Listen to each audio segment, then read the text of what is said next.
The theme for this summit this year is the cradle of wellness remembered. So we are going back to where it all started. And on day one, we are reclaiming and remembering. And as we do that, we want to welcome a very esteemed guest who is Susie Ellis to give us our welcome keynote. Susie Ellis is the founder, chair, and CEO of Global Wellness Summit. She's also the chair and CEO of the Global Wellness Institute. She's joining us from Florida. It's 6 a.m. there, so she's taken her time to make sure that early in the morning she could join us. Thank you so much, Susie. Over to you. Thank you so much, Leah. Yes, I am coming to you from my home here in Miami, Florida. And I'm very excited about connecting with everyone. I know you have a large group of fellow wellness enthusiasts, many from the continent of Africa. And while you know that I understand you have hundreds participating in your Africa Wellness Summit today and tomorrow, I assure you that there are thousands and thousands who are aware of this event. And so what you accomplish here will no doubt spread around the world. And we are here to help make that happen. As Leah mentioned, I am the chair and CEO of two organizations. One founded almost 2 decades ago now, the Global Wellness Summit, and whose mission is joining together, shaping the future. We facilitate gatherings and regularly publish wellness trend predictions. We are probably best known for our annual summit. This year will be our 19th, and we are meeting in Dubai next month. The second company is our sister organization, the nonprofit Global Wellness Institute, GWI. And that mission is empowering wellness worldwide. We're known for various pillars, including our research initiatives, the Wellness Moonshot, A World Free of Preventable Disease, wellnessevidence.com, and the Geography of Wellness program. One of the 30 initiatives is called the Africa Wellness Initiative. And that is the reason I am with you today. I'm enthused to have gotten the message from your initiative chairs when they told me that they're hosting the first Africa Wellness Summit in October. I have become fond of Marianne and Michelle, and they have done a tremendous job in leading, excuse me, the initiative and bringing much deserved attention to what is happening in Africa when it comes to wellness. Thank you to both of them for inviting me to participate today. My interest and passion for seeing the wellness industry grow in Africa was inspired by our 2014 Global Wellness Summit that took place on your continent at the Four Seasons Hotel in Marrakesh, Morocco. And I see some of you on the call today who were there. That was over a decade ago. We had some very memorable speakers that year, and it remains a favorite summit for many delegates, including me. One keynote was from the famous architect Bjarke Ingels, who is from Denmark. Another keynote was from Magat Wade, who was from Senegal. She actually gave a rousing keynote titled, How the 21st Century African Renaissance Will Redefine the Cutting Edge of Spa and Wellness. Magat was named a young global leader by the Davos Global Economic Forum, and she was also named one of the 20 youngest power women in Africa by Forbes in 2011. We were really happy to have her address the delegates, and she made 2 points so dramatically that I will never forget them. In fact, in preparation for today, I did not even have to go back to my notes to remember what those 2 points were. I simply remembered them. Number one, she admonished all of us for continuing to think about Africa as one country. She wanted us to really get that there were, in fact, 54 recognized countries in Africa, and each was totally unique. She emphasized this as an especially important factor that will make a major difference in how the spa and wellness industries would evolve on the continent. She seemed very right about that. The second point she made toward the end of her remarks was by saying, and I remember it was quite loud, she said, do not bring your Swedish massages to Africa. As I look at your agenda for your inaugural Africa Wellness Summit, I can see that Magat was absolutely right in her prediction and her warnings, and I'm delighted to see that those who have shepherded the development of spa and wellness on this continent have done so with exactly the same sentiments. First, I love the theme of your summit, the cradle of wellness remembered. It immediately helps everyone align with the fact that so much started here on this continent, including wellness, and it is definitely something to be honored. In my view, it's really a brilliant theme for you to lay claim to being the cradle of wellness. And it reminds me a little bit of Kerala in India as they laid claim to being the cradle of Ayurveda. It's a title that has helped amplify their special expertise and attracted many to the region. I like what some of your marketing materials have said about this theme of cradle of wellness remembered. And I quote, Africa is reclaiming its place as the cradle of wellness, offering its communities and the rest of the world a future where healing is collective, culture is celebrated, and well-being is deeply intertwined with community and purpose. Unquote. That seemed like valuable assets to spotlight. So when I look over the topics you've chosen, I have a feeling Magat would be very happy to see how things have evolved. You reference ancestral wisdom, connection and healing, indigenous medicinal plants of Africa, retreat leadership in Africa, what Africa heritage can teach us, urban resilience, African design and architecture in wellness spaces, building brands, spaces, and festivals that heal, building through storytelling, and embracing elders, healers, researchers, cultural custodians, and advocates. Indeed, I think Magat would be happy to see that Swedish massage is not on the agenda, and it appears that the uniqueness of each country is indeed acknowledged, and there is a major effort to interweave this uniqueness going forward. Before I continue, I wanted to take a moment to acknowledge the people who helped create the Africa Wellness Initiative within the GWI and those who are leading and participating currently. In the early years, I remember working with Elaine Okiki Martin, as well as Denzel Phillips, and I see Denzel on the call this morning or your afternoon. Both were quite passionate and visionary about the need to bring together what was a very fragmented industry across the continent. They definitely got things off to a good start. And more recently, with Marianne and Michelle at the helm, I see a new chapter of growth happening with increasing momentum. And I also want to acknowledge the other current members of the initiative.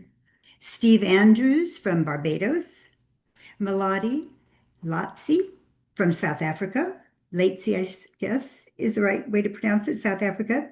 Leah, who introduced me, Nurati, born in Kenya and living in Ghana. Denzel Phillips from Barbados. Kent Richards, born in Zambia. And Josephine Njenga from Kenya and Maldives. You know, one of the tasks of each GWI initiative is to create a list of 5 wellness trends that are emerging in the initiative's area of focus.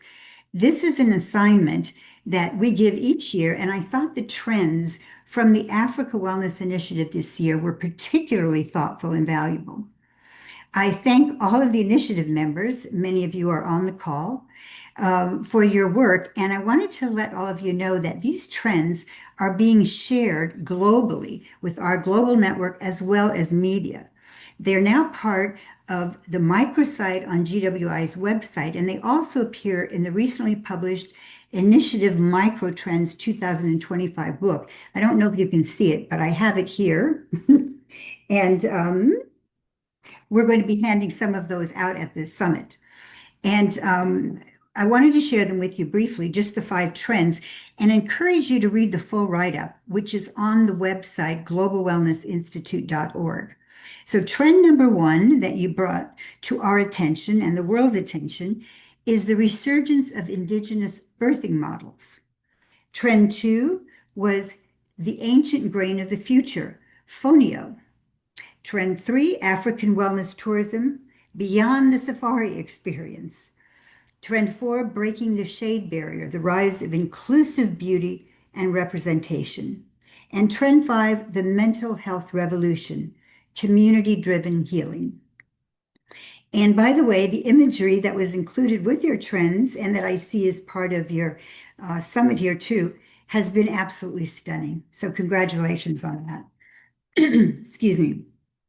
At this point, I thought I would share a few things from our Global Wellness Economy Monitor report that will give you a good overview of the global wellness economy. First, you might want to become familiar with what we call our bubble chart. It's a visual, maybe you remember seeing it. It's of the global wellness economy. That's the top of what it says, the global wellness economy, which by the way is 6.3 trillion. And then there's 11 bubbles in different sizes underneath it. The different sizes are all in relation to the amount of finances that they contribute to the economy. Our researchers spend an entire year gathering the data and statistics for each of the sectors.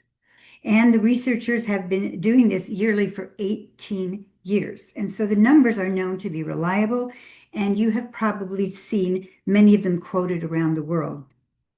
And we made a decision 18 years ago that we would share all of the data without costs to the industry so all of us could make better decisions.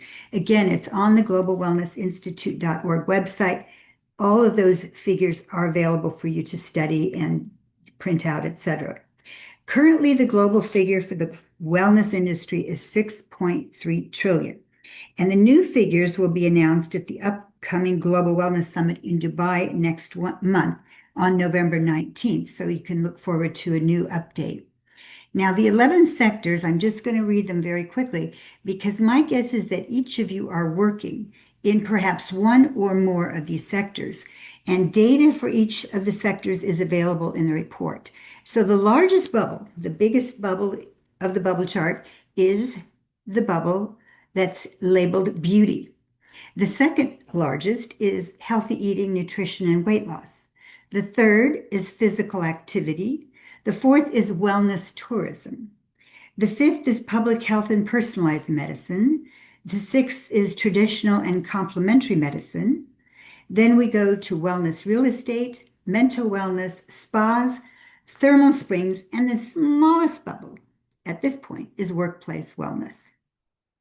Now, I also brought you some Africa-specific data. I asked one of our researchers to pull out some specific data for Africa that I thought you might find interesting. So here are some highlights. Wellness tourism. Sub-Saharan Africa saw the second fastest growth in wellness tourism among all global regions from the dates of 2019 through 2023. That's the numbers that I'll be sharing with you. So your wellness tourism grew from 6 billion to 7.4 billion, which is 5.6% a year, and that's pretty fast. The average expenditure per wellness trip in Africa is a high $956. The spa industry, Sub-Saharan Africa has been the third fastest growing regional spa market, growing from 2.1 billion to 2.7 billion, or 6.5% per year over that period of time. This number of spa establishments from the research has expanded from about 5,100 in 2019 to 7,600 in 2023. Wellness real estate is another standout. The African market grew from 240 million to 390 million, or 13% each year. And that is compared to 3% growth for your total overall construction in sub-Saharan Africa. Two more segments, mental wellness showed a 6% annual growth rate. And finally, workplace wellness. This is the one area where sub-Saharan Africa lags very much behind. There are only 1.6% of sub-Saharan African population that has access to any workplace wellness programs. So definitely an area that I'm sure will be improving along the way. As I finished my remarks, I decided to end with some advice that might help you move forward in this industry more quickly than I was able to without some of the resources that are available these days. So here are four ideas. One, avail yourself of the research, resources, and programs. The nonprofit Global Wellness Institute, as you know already, the website, and sign up for the newsletter so you'll get all the new information. Secondly, keep up with what's in the news around the world, and especially what is making headlines from Africa. The two sources I recommend are Spa Business, you can subscribe, and the Global Wellness News via our Global Wellness Summit website, which is globalwellnesssummit.com, and there's a newsletter for that too.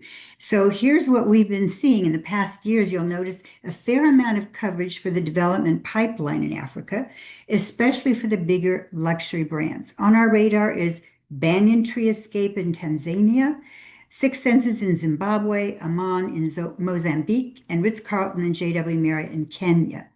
Now, all of these openings bring a lot of attention to what is happening on your continent, and that trickles down to all the other happenings.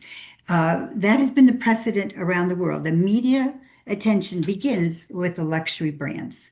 Number three, keep up with global wellness trends. Many can point you to what you might be seeing in the future. And the GWS annual top wellness trends, some of them I think would really interest you. Analog wellness, sauna reimagined, the supplement paradox, teen wellness, longevity redefines work, wellness tackles addiction, wellness on cruises and rail lines. And fourth, on a practical level, make a real effort to put together a database of the various businesses and individuals in this industry across the continent, because over time, it will allow for increased collaboration, which is often yielding much more progress than everyone working individually. I'm going to end my welcome remarks by wishing you a very successful Wellness Summit and inviting you to consider participating with the GWI Africa Wellness Initiative. And also consider joining us for a possible Global Wellness Summit in the future. As I mentioned, our next one is in Dubai. It's at the Mandarin Oriental, November 19th through 21. And by the way, our theme is longevity through a wellness lens, as we have identified longevity as a strong trend gaining momentum around the world. Look for that to be a likely trend on our list for 2026. So thank you once again for inviting me to be part of this inaugural event. I truly appreciate it. Awesome. Thank you so much, Susie. And I want to also appreciate you and the Global Wellness Institute because you've laid the foundation to enable us work and take this work forward. And actually, a lot of summits are usually a lot of talk and no data, no research. And I feel like there's always a difference with the Global Wellness Institute and the summit that you get a lot of information, get a lot of data. And this is actually going to help us as a continent to participate in that $6.3 trillion economy. Thank you so much. We are still at the Africa Wellness Summit and we're continuing to the next part. Still reclaiming and remembering. There's an African proverb that says, if you don't know where you came from, then you won't know where you're going. So we want to make sure that we are reclaiming and remembering.